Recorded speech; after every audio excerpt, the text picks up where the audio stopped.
Unboxing the Ryobi 10-inch sliding compound miter saw. $180 from Home Depot. My initial review, amazing and totally worth the price.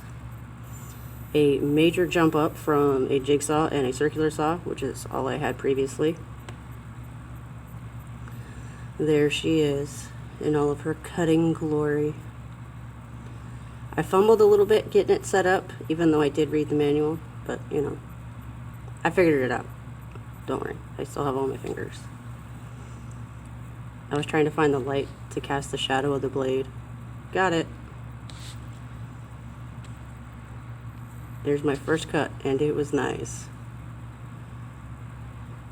This is going to speed up my productivity so much, being able to build things out in the yard. These boards that I'm cutting, they're going to be used for raised planting beds. Essentially, they're all recycled pallets that I take down, I tear down, I get all the nails out. I'm pretty happy.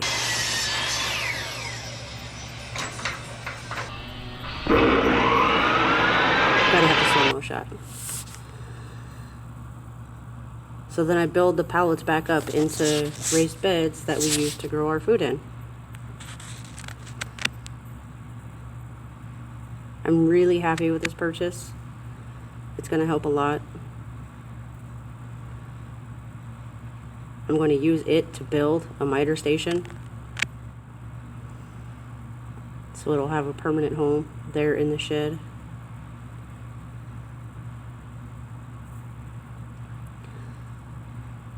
So my thoughts on the 10-inch sliding compound miter saw, definitely worth it.